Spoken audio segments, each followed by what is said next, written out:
Bismillahirrahmanirrahim. Assalamualaikum warahmatullahi wabarakatuh.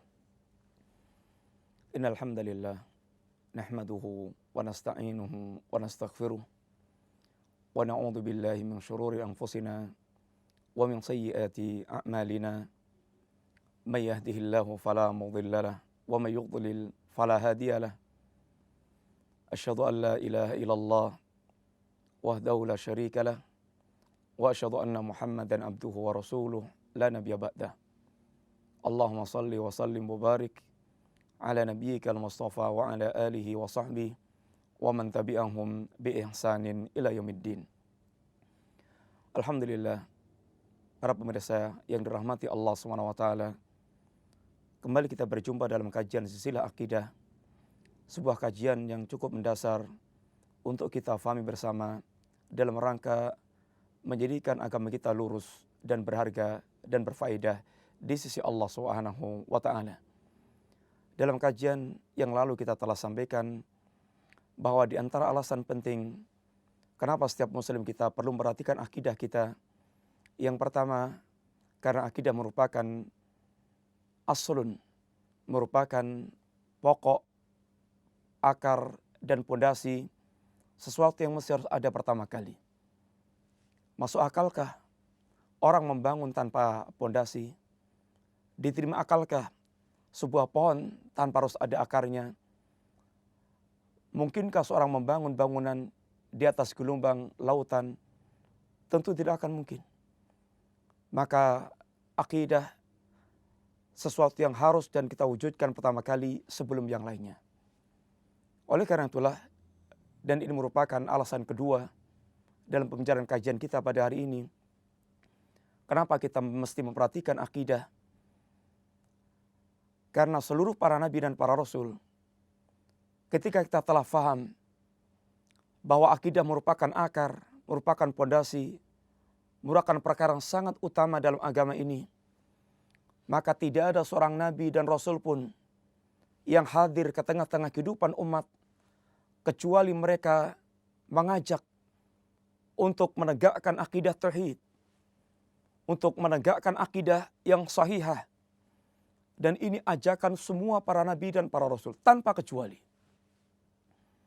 Cobalah kita perhatikan beberapa pembahasan berikut.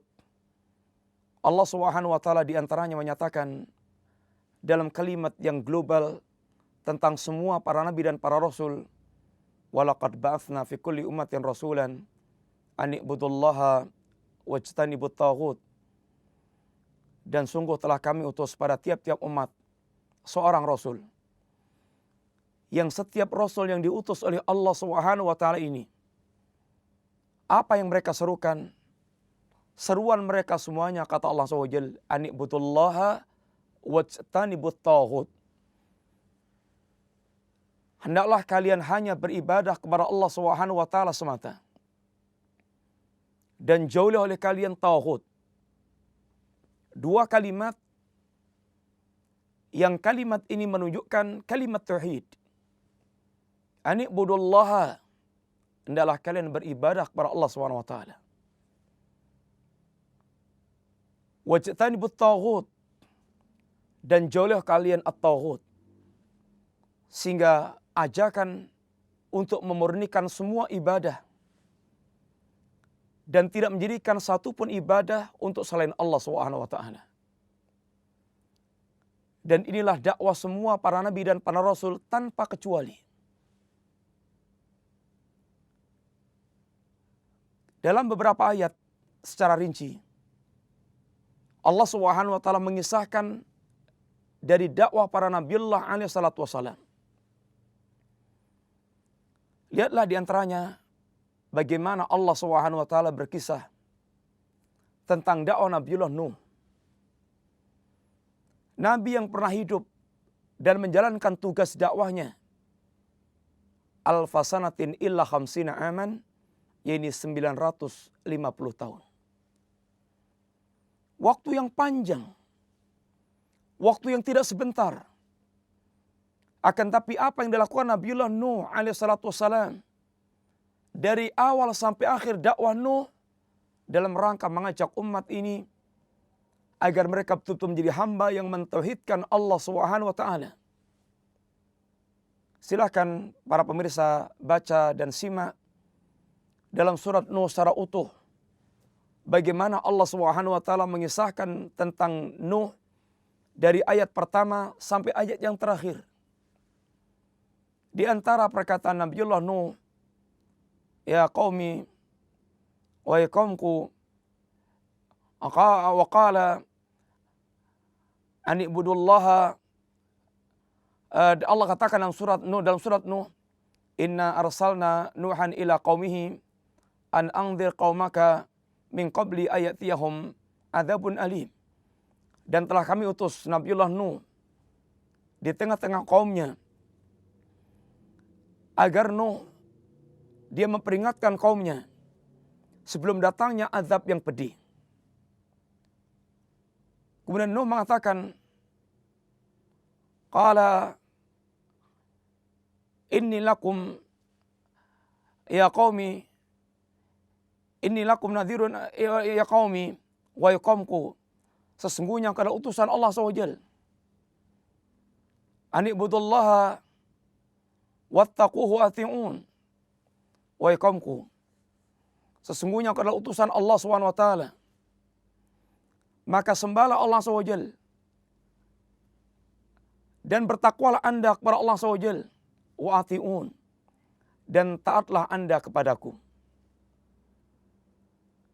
Dan ketika Nabiullah Nuh mendakwahkan kalimat tauhid, kalimat la ilaha illallah, kalimat yang merupakan inti daripada agama semua para Nabiullah alaihi salatu wassalam,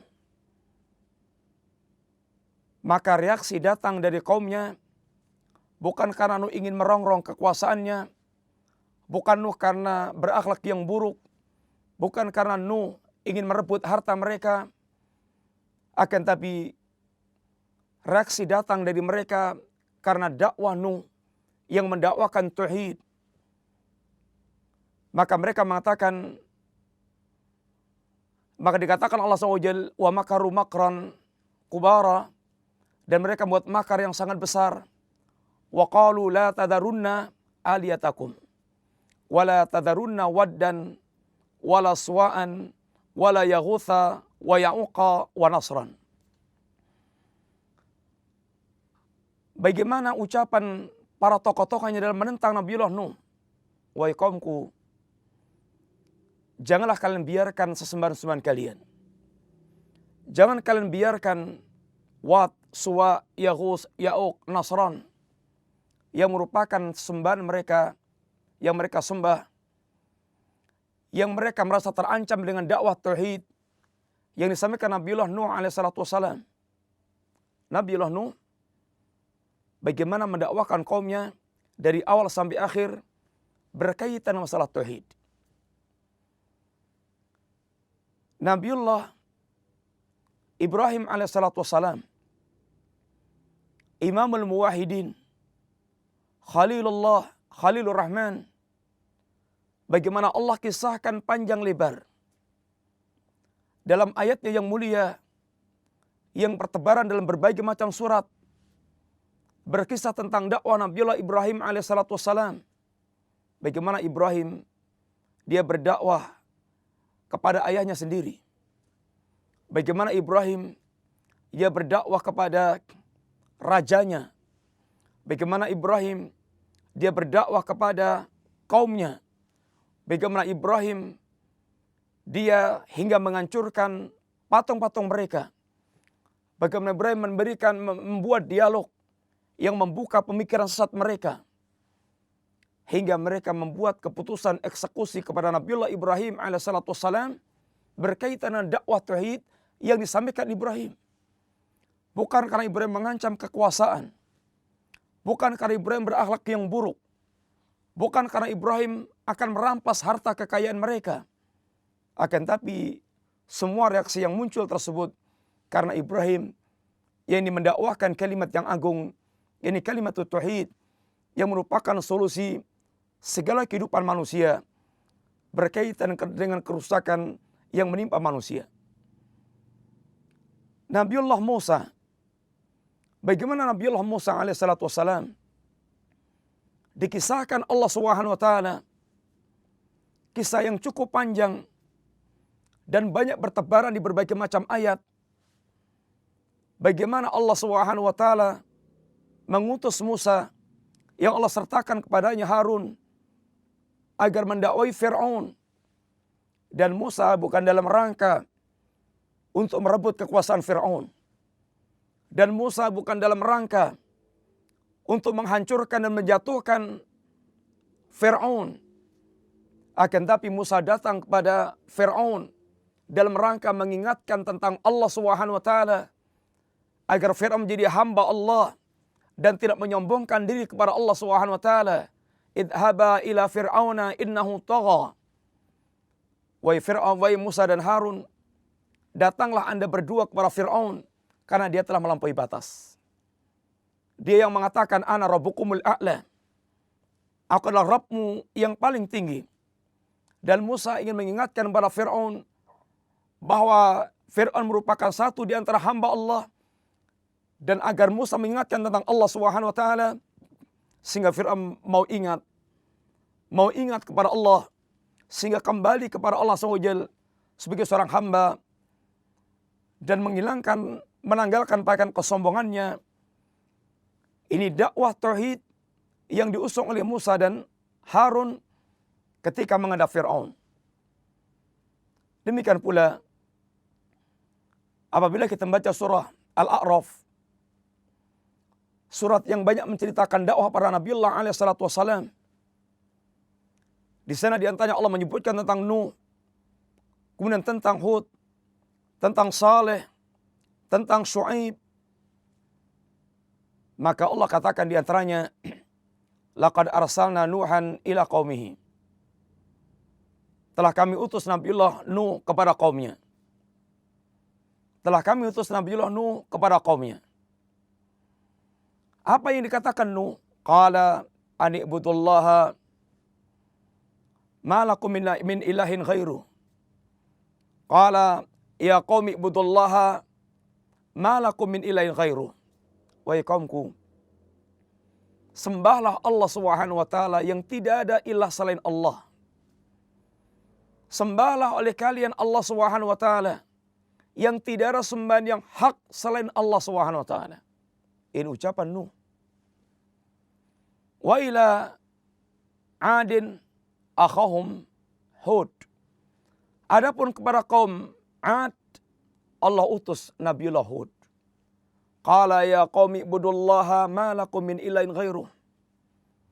Maka Hud mengatakan pada kaumnya, wahai kaumku, sembahlah Allah Subhanahu wa taala yang tidak ada ilah kecuali Allah Subhanahu wa taala. Wa ila Thamuda akhahum Salihan. Dan kepada kaum Thamud kami mengutus kepada mereka Saleh, Nabiullah Saleh. Apa yang diucapkan Nabiullah Saleh kepada kaumnya? Qala ya qaumi ibudullaha ma lakum min ilahin ghairuh. Wahai kaumku, sembahlah Allah Subhanahu wa taala yang tidak ada sembahan yang hak bagi kalian selain Allah SWT. Wa ila Madyana akhahum Syuaibah. Demikian pula kepada kaum Madyan kami utus Nabi Syuaib. Apa kata Syuaib? Qala ya qaumi ibudullaha ma lakum min ilahin ghairuh. Wahai kaumku, sembahlah Allah Subhanahu wa taala yang tidak sembahan yang hak kecuali Allah SWT. Simaklah para pemirsa yang rahmati Allah, bagaimana Allah Subhanahu wa taala menyebutkan Nabiullah Nuh, Nabiullah Hud, Nabiullah Saleh, Nabiullah Syuaib dengan ungkapan yang sama. Ini ungkapan ya qaumi ibudullaha ma lakum min ilahin khairuh. Wahai kaumku, sembahlah Allah Subhanahu wa taala yang tidak ada sembahan yang hak bagi kalian kecuali Allah Azza wa Jalla. Satu kalimat yang sama. Dari semua para nabi yang datang di tengah-tengah umat yang berbeda permasalahan. Ada di antara mereka menghadapi masalah yang berkaitan dengan ekonomi, semisal Nabiullah Syuaib, umat yang rusak dalam masalah ekonomi, mereka curang dalam masalah timbangan, di antara mereka perampok, mereka orang dikatakan Allah SWT, ini orang yang mutaffifin, orang mereka curang dalam masalah jual beli, curang dalam masalah timbangan. Demikian pula yang mereka menghadapi masalah dengan masalah akhlakiyah, masalah akhlak, rusaknya moral mereka, semisal Nabiullah Lut alaihissalatu wassalam. Dan permasalahan-permasalahan yang sangat beraneka ragam dari setiap masalah yang dihadapi oleh setiap nabi yang datang pada umatnya. Jangan Anda tanya, apakah mereka menghadapi masalah politik? Ini permasalahan yang sangat jelas bagaikan jelasnya siang dan malam. Mereka semuanya kaum yang tidak berhukum dengan hukum Allah SWT. Sehingga jangan Anda mengatakan karena mereka tidak menghadapi masalah politik. Justru mereka masalah semuanya. Politik merupakan masalah di antara mereka semuanya. Karena mereka suatu kaum atau sebuah bangsa yang tidak berhukum dengan hukum Allah SWT. Akan tapi mereka semuanya satu dalam perkataan, yaitu mengajak, menjadikan ajakan pada akidah tauhid sebuah akar permasalahan, sebuah akar solusi permasalahan yang akan menyelesaikan seluruh masalah yang ada di depan mata mereka. Para pemirsa yang rahmati Allah SWT, adapun Rasulullah SAW jangan Anda tanya, bagaimana Nabi kita yang mulia SAW, beliau telah menjadikan lembaran dakwah sepanjang sejarah dari awal hingga akhir. Nabi bagaimana mengajak pada tauhidullah, mengajak pada akidah yang sahih, akidah yang benar, akidah yang lurus. Bukankah kita semuanya mengetahui dari sejarah yang diajarkan pada kita 13 tahun Rasulullah SAW tinggal di Mekah. Maka Allah SWT tidak menurunkan ayat sepanjang 13 tahun kecuali ayat-ayat yang bertemakan akidah dan tauhid. Ayat-ayat yang mereka berbicara tentang Allah SWT, berbicara tentang yaumul akhir, berbicara tentang perkara yang ghaibiyat, berbicara tentang hal-hal yang harus tertanam dalam hati mereka. Dan ini semuanya merupakan perkara akidah. 13 tahun, waktu yang tidak sebentar, separuh lebih dari masa dakwah Nabi SAW. Allah SWT membimbing Rasulullah dengan menurunkan ayat-ayat yang semuanya berkaitan masalah akidah, masalah tauhid. Baru setelah kemudian hijrah ke Madinah, maka ayat-ayat ahkam baru diturunkan oleh Allah SWT tentang halal, haram, tentang ayat-ayat hijab, ayat-ayat jihad, dan semisalnya turun setelah 13 tahun Rasulullah SAW berdakwah di Mekah, dan hampir semua rata-rata berkaitan bertemakan dengan tema akidah, kecuali salat yang Allah sampaikan pada waktu Isra dan Mi'raj Nabi SAW 3 tahun sebelum hijrahnya Rasulullah SAW. Sampai ketika Rasulullah telah di Madinah, Nabi tidak pernah mengecilkan dan tidak pernah mengesampingkan hal yang berkaitan masalah akidah. Cobalah lihat di antaranya, ketika sahabat ada di antara mereka yang boleh jadi kita menganggap kesalahan itu kecil, mengucapkan kalimat Masya Allah wa syi'ta, maka kata Nabi, aja'altahu lillahi niddan, aja'altani lillahi niddan, apakah Anda menjadikan aku sebagai tandingan bagi Allah SWT? Demikian juga bagaimana Rasulullah SAW memberikan pengajaran-pengajaran yang Masya Allah. Orang sekelas Ibnu Abbas yang umurnya masih kira-kira 10-an tahun, bagaimana Nabi mengajarkan pada Ibnu Abbas kalimat-kalimat agung yang semuanya rata-rata berkaitan masalah akidah. Ya ghulam, ihfazillaha yahfazka. Ihfazillaha tajidhu tujaka. Wahai ghulam, jagalah agama Allah, jagalah Allah SWT. Gini, jagalah agama Allah SWT, niscaya Allah akan menjaga Anda. Jagalah agama Allah, Allah akan Anda dapatkan di depan Anda. Lalu di antara yang Nabi ajarkan, wa idza sa'alta fas'alillah wa idza sta'anta fasta'in billah. Ini masalah akidah tauhid. Kalau Anda minta, mintalah kepada Allah. Kalau Anda beristi'anahlah kepada Allah. Kalau Anda meminta, mintalah kepada Allah. Kalau Anda meminta pertolongan, hendaklah Anda beristi'anah meminta pertolongan kepada Allah SWT. Jangan kepada kubur, jangan kepada jin, jangan kepada dukun, jangan kepada makhluk. Akan tapi mintalah kepada Allah SWT. Dan bagaimana Nabi pula mengajarkan perkara besar. Masalah takdir. Perkara akidah. Yang merupakan rukun iman.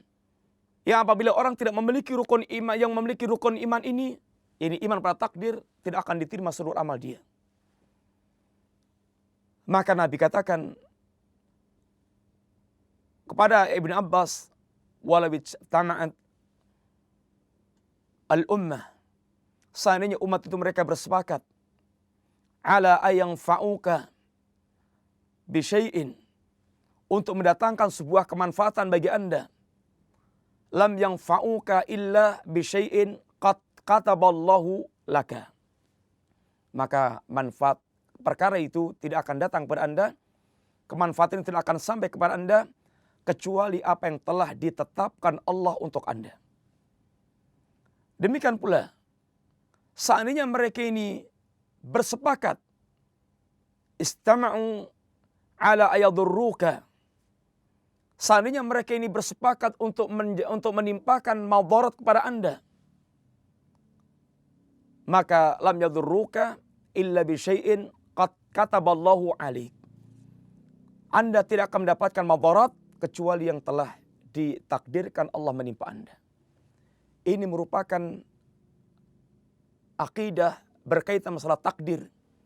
Diajarkan Nabi kepada orang yang masih sekelas Ibnu Abbas, yang masih pemula, yang masih muda, bahkan masih anak-anak.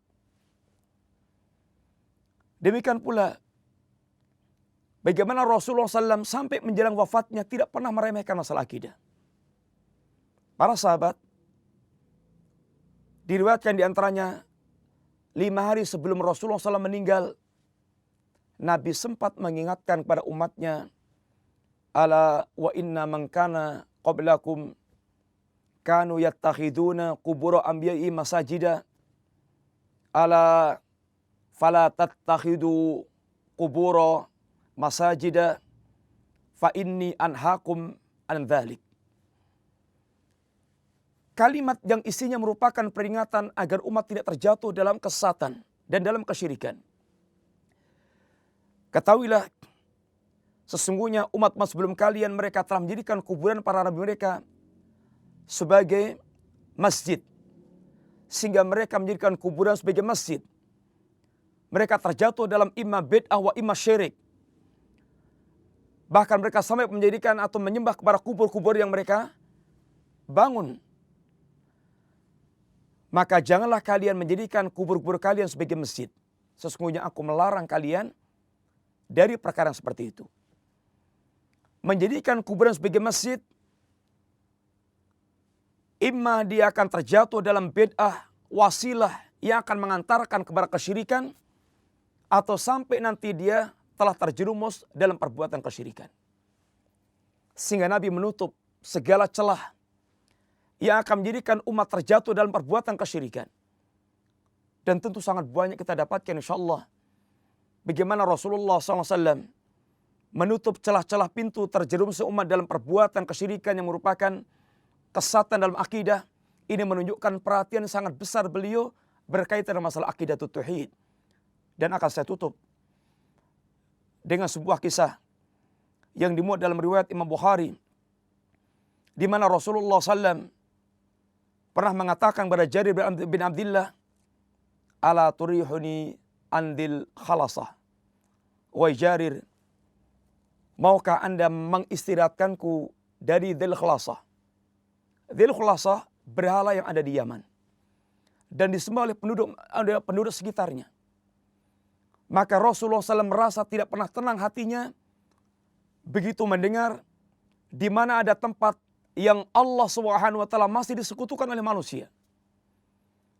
Maka Rasulullah pun memberangkatkan 150 pasukan dari suku Ahmas yang dipimpin oleh Jarir bin Abdullah, berangkat untuk menghancurkan Dzul Khulasah dalam rangka untuk menegakkan haknya Allah Subhanahu wa taala, hakut tauhid, ini hak tauhid. Maka berangkatlah Jarir bin Abdullah dengan doa Rasulullah sallallahu alaihi wasallam, Allahumma tsabbithu waj'alhu hadiyan mahdiyan. Doa Rasulullah kepada Jarir agar dikokohkan, diteguhkan dan dijadikan orang yang mendapatkan hidayah dan memberikan hidayah. Singkat cerita kemudian proses penghancuran Dzul Khulasah selesai. Jarir mengutus seorang utusan, ini Abu Artah, datang kepada Nabi untuk melaporkan tentang sukses misi menghancurkan kesyirikan yang menggelisahkan Rasulullah SAW. Maka begitu orang ini datang membawa kabar gembira untuk Nabi, maka Rasulullah mendoakan keberkahan sampai 5 kali. Mendoakan keberkahan sampai 5 kali. Para pemirsa yang rahmati Allah, renungkan kisah ini. Bagaimana Rasulullah mengatakan, ala turihuni andil khalasah. Bagaimana hati Nabi tidak pernah dibuat tenang. Nabi selalu gelisah. Di mana masih didengar ada tempat di situ manusia menyekutukan Allah Subhanahu wa taala. Pertanyaannya, sejauh mana di antara kita, bahkan para duat yang mereka menyerukan untuk menguasai negeri, menegakkan khilafah, menegakkan daulah, memberikan hak Allah Subhanahu wa taala, atau orang mereka mengajarkan akhlak agar mereka memiliki akhlak yang bagus. Di mana, sejauh mana kegelisahan mereka ketika mendengar di samping mereka masih ada kuburan yang disembah, di samping mereka ada tempat yang dikeramatkan, di samping mereka masih ada jin yang disembah, yang diagungkan dan dimuliakan. Di mana kegelisahan mereka? Dan demikian pula, lihatlah betapa leganya Rasulullah SAW yang apabila Nabi berdoa dan ilhah dalam berdoa, merengek dalam berdoa, Nabi memiliki kebiasaan mengulang sampai 3 kali. Akan tapi ini Nabi mendoakan sampai 5 kali. Menunjukkan betapa sangat leganya hati Rasulullah SAW. Sekarang lihatlah dan perhatikanlah. Adakah kelegaan orang-orang mereka menyerukan dengan semangatnya, tegakkan daulah, tegakkan khilafah, tegakkan ini negara, terhadap para duat yang mereka mengajarkan tauhid? Adakah kelegaan mereka? Ataukah mereka bahkan akan mengatakan, orang akan berkomentar tentang dai tauhid, bahwa dai tauhid merupakan dai yang mereka pemecah belah umat? Tentu apabila demikian keadaannya musibah. Bukankah sekarang dakwah tauhid menjadi sebuah hal yang dianggap asing, sehingga orang mereka mendakwakan tauhid bahkan dianggap sebagai pemecah belah umat, yang harusnya dengan dakwah tauhid adalah sarana untuk mempersatukan umat. Para pemirsa, demikian alasan kita yang pertama dan kedua, kenapa kita mesti berusaha untuk mendakwakan awal dakwah kita tauhid, dan kenapa kita mesti harus memperhatikan tauhid sebagai awal mula dalam kita beragama, karena perkara ini yang sangat pokok dan penting dan merupakan misi dakwah semua para nabiullah alaihi salatu wassalam. Dan tidakkah setiap kita ingin meniti jalannya para nabi? Dan apakah kita lebih baik daripada para nabi? Mudah-mudahan Allah SWT memberikan taufiknya kepada kita. Wassallallahu ala nabiyyina Muhammadin wa ala alihi wa sahbihi wasallam. Assalamualaikum warahmatullahi wabarakatuh.